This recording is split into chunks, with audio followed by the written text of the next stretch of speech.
gbogbo abiyamọ ayé pátápátá, gbogbo èèyàn tó ń bẹ lókè èèpẹ̀, gbogbo olóyún, ẹ wá tún wá wo eléyìí, ẹ tún wá wo arábìnrin yìí, Rúkàyà lórúkọ ẹ̀, ẹ já gbọ́n tó ṣẹlẹ̀ sí. ẹ jẹ́ kí n yọ nose cover ká lè bá àráyè gbádùn ara wa dáadáa. Mo kí gbogbo ẹ̀yin èèyàn tẹ́ ń wò mí pátá, gbogbo ẹ̀yin èèyàn tẹ́ ń gbọ́ wa, gbogbo yín pátá mo kí o.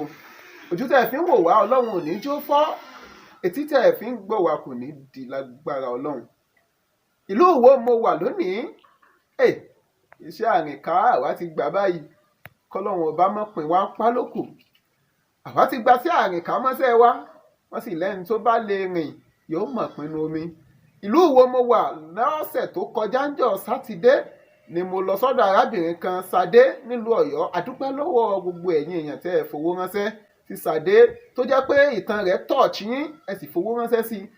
Ẹ̀tún jẹ́ wá kọ́gbọ́n lónìí yìí nípa arábìnrin tí ń bẹ lẹ́gbẹ̀ẹ́ mi. Orúkọ rẹ̀ ń jẹ́ Rúkàyà. Ẹ tẹ́ ẹ bá ń dákọ̀ yín fúnra yín. Orúkọ mi ni Rúkàyà Àbẹ̀ní. Ẹ lè sọ̀rọ̀ sókè jù báyìí lọ. Orúkọ mi ni Rúkàyà Àbẹ̀ní. Alàgbé Rúkàyà Àbẹ̀ní ló kọ wọn.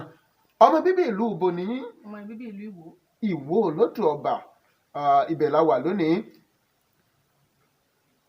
Kò pẹ́ tí mo ṣètò nípa Fọláṣadé nílùú Ọ̀yọ́, tí mo ṣètò nípa wọn ni mo gbọ́ pè kan tí wọ́n pè mí ẹ̀ló ta ni? Ó kọ mi ní Rúkàyà láti ìlú Ìbò nílùú Ìwó. Ìwó olódò ọba yìí ṣàjòjì sẹ́mi náà. Ó dà bó ló ṣe jẹ́ kí lẹ fẹ́? Èmi ò kí bí èèyàn léèrè pé kí mo lè ṣe fún yín, Ọlọ́run ní í ṣe nǹkan fún èèyàn. Àwọn náà ní ìpèníjà kíni? Ìpèníjà ojú. Àwọn sì fẹ́ ká gbé sójú táyé káwọn èèyàn mọ bó ṣe ṣẹlẹ̀ sáwọn gan. Àǹtí Rúkà ẹnu ọlọ́fà láti ń gbọ́ mọ́tá.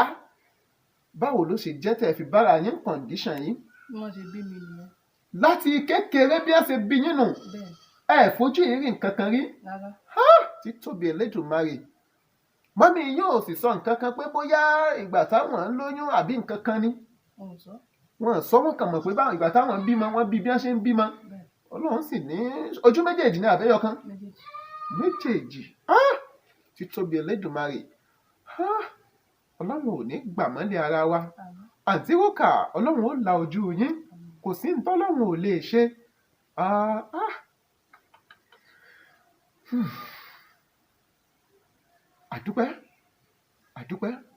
Àdúpẹ́ lọ́dọ̀ Elédùmarè. Ọpẹ́ tí mo dá ọpẹ́ wípé ojú lọ́lọ́run ọba gbà kò gbẹ̀mí, gbẹ́mí ò bá sì jábọ̀ ìrètí ń bẹ. Àwa tún wá dúpẹ́ wípé kí ni Ọlọ́run ọba àwa tún wá lò wá ń sábàbí dáadáa fáǹtí Rúkà. Gbogbo alábìàmọ ayé, gbogbo obìnrin tó wà ní oyún, lágbára Ọlọ́run bọ́lọ́run ṣe dì í bẹ́ẹ̀ tí ò sẹ́ni tó mọ̀ ọ́n. Ọmọ aráyé oníṣẹ́ẹ̀bí òní báyìí tù wò kó tó dọjọ́ ọ̀kúnlẹ̀. Lágbára Elédùmarè. Gbogbo àgàn pátá yóò tọwọ́ àlàbòsùn.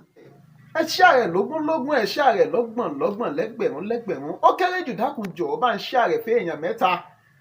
Bá ń pe gbogbo èèyàn kẹ́ wá wo kinní yìí. Bá ń pe gbogbo èèyàn tó ń bẹ níkànnì ẹ, tó ń bẹ nínú àwọn ọ̀rẹ́ ẹ lójú Facebook ni o. Níbikíbi tó o bá lè ṣàrẹ̀ dé bá wa ṣàrẹ̀. Bó o bá lówó lọ ṣàrẹ̀. Àǹtí Rúkàyà, ẹ bá ń ṣàdúrà fáwọn èèyàn tí ti ń ṣàrẹ̀ gan. Ọlọ́run máa ràn yín lọ́wọ́ o. Àmín. Ṣé yín ò ní dàgbò? Aláàánú ṣe ń ṣẹ̀rẹ̀ káàkiri, aláàánú náà ìwé yín náà rí o. Àmín. Ẹni sí ni. Àmín. Ṣé yín ò ní jẹ́ ló máa ràn yín náà lọ́wọ́ o. Àmín. Ẹ wá ṣàdúrà fún EWAKOGBON. Iléeṣẹ́ EWAKOGBON Ọlọ́run kò ní jójú náà. Àmín. Àmín o. Àmín. Ìlọsílẹ́yìn kò ní dé bá wájúwájú náà máa lọ. Àmín. Ọlọ́run kò ní jó dàrú. Àmín. Àmín. Ẹ ṣàdúrà fáwọn èèyàn tó jẹ́ pé wọ́n máa fi owó ránṣẹ́ sí yín tí wọ́n ti máa fi ránṣẹ́ báyìí. Ọlọ́run máa ràn yín lọ́wọ́. Àmín. Ọlọ́run àpò yín kò ní ìgbọ́, Ọlọ́run máa fi sí iná mọ̀ bùkún yín o. Àmín. Iná mọ̀ oríṣẹ́ mọ̀ rálá. Àmín. Ọlọ́run ràn yín lọ́wọ́. Àmín. Àǹtí Rúkà, bẹ́ẹ̀ ṣe wà yìí, ẹ kàwé gan. Kí lẹ kà? Mo ka primary 6 àti GS3. Primary 6 GS3 ṣé iléèwé handicap ni àbíwé? Handicap mo ti ka 6. Àwọn mo ti ka GS3. Ó dà iléèwé kan ní wọ́n ti ka JSS3 nílùú Ìwó àbí? Ó dà Àǹtí Rúkà, kí làwọn nǹkan tí ẹ rò pé ẹ lè ṣe bí iṣẹ́ bí ọgbọ́n àtinúdá kan bóyá ẹ kọ́ṣẹ́ bẹ́ẹ̀ irú iṣẹ́ wo iṣẹ́ cream kírìmù bó sáwọn tẹ́ ń ta kírìmù bẹ́ẹ̀ àwọn tó ń ta cream àti mo lè tún kọ́ iṣẹ́ ọṣẹ olómi àwọn tí ń ṣe àbáwọn tí ń ta èwo ń bẹ̀ àwọn tó ń ṣe torí ẹ láwọn tí ń ta kírìmù tí wọ́n tún ń ṣe ọṣẹ olómi jẹ́ kí n kọ́ṣẹ́ àwọn tó ń tí ń ṣe ṣíǹṣì ẹ lè ṣe chinchin bẹ́ẹ̀ ṣe wà yìí bẹ́ẹ̀ ẹ lè ṣe kírìmù bẹ́ẹ̀ táǹtì bá ríran lọ́wọ́ wà láì wọ́n dábìrà ìrètí wọn tó ti sọnù ẹjá dá padà ká jẹ́ kó yáwọn èèyàn wípé kí ni àkàndá náà ọmọ ni ẹni ọlọ́wọ́n ọba mi bá dá sàlẹ́sà tó kàn án dá tó dàbí eléyìí àwọn náà lè jẹ́ èèyàn láyé sóore bó o bá ṣe lágbára mọ́ wò wà bó o bá ṣe wò pé o fẹ́ kẹsàn-án rẹ̀ ó tó èmi ò béèrè nǹkan kan lọ́wọ́ yín nǹkan kan láti fi gbẹ́tò yìí kalẹ̀ owó ọwọ́ tèmi èmi náà sì rétẹ̀ ń wò yìí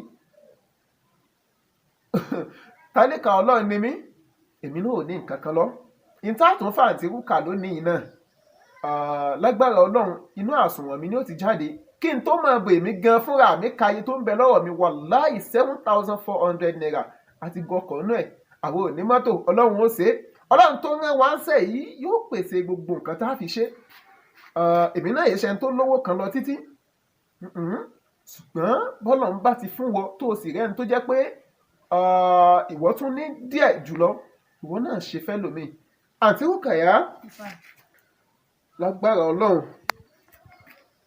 èmi ò fún yín níwọ̀nba tó ń bẹ ń bí